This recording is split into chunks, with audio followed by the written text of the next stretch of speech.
Well, of course, something else came up. The Esprit this morning, when we started pulling it out of the garage, heading to RADWOOD, it sounded awful and was low on power. So we've been messing around with it for a few minutes this morning, and it turns out that two cylinders, cylinder number 1 and number 4, are not actually firing. We do have ignition on one at least. We're gonna double check to see if we have ignition on number 4. I don't know. RADWOOD's not looking good so far.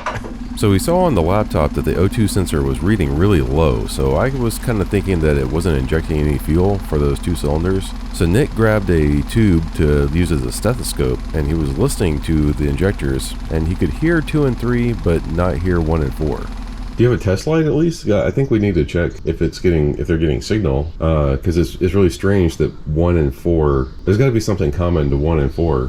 Yeah. That makes that's causing the issue. Oh, if electrically bad, then they usually kill their pair. 1 and 4 or 2 and 3. Okay, so they are paired up. They are paired up. Okay, so electrically bad how though? I don't know. I need to...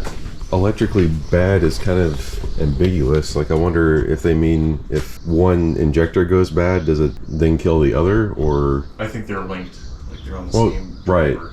Right, they're on the same driver. Yeah, so measuring all the injectors, the impedance on the injectors, all of them were 2.5 except for number 4, which was 1 ohm, which is suspicious. I mean, that kind of makes sense if something is wrong with the number 4 injector, if it's basically kind of ground out in there. Yeah, I mean, if it's bad and it's looped in with the other one, yeah, I can see it.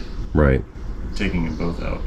I'd still like to put a light on this, just to like see. If you had a test light or a Noid light, we could actually like see if this was actually like firing, but there's no way to like catch it with a meter, unfortunately. Ow. It's stupid, isn't it? A spoiler. You hit your head on the spoiler like every dang time. Every time. I mean, I guess we could plug all the injectors back in except for number 4 and see if it's then running on 3 cylinders instead of 2. Yeah. I like that idea. We'll pull number 1. Just pull number 1. Yeah. You hear it drop, yeah?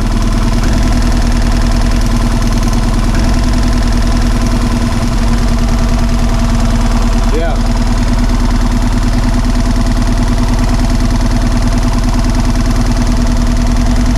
That's it, man. Number 4 injector is bad. Yeah. Poop. Just our luck. Well, at least we solved the mystery of why it wasn't running right. The injector number 4 is bad, and yeah, I don't know. I don't think that's something we're going to fix this morning, is it? No. I'm fairly certain we have to do another overnight from the UK for an injector. Well, sad about the Lotus, but that's okay, because we have E39 best car. M5 to the rescue. M5, M5, M5, M5. M5. We did make it to RADWOOD, but I'm going to break that out into its own video. I don't want our car troubles to distract from all the other rad rides. And in fact, there was actually 2 other Esprits at the show, so at least there was some Lotus representation. So thanks for watching, and be sure to hit that subscribe button so you don't miss the video on RADWOOD coming up. See you next time.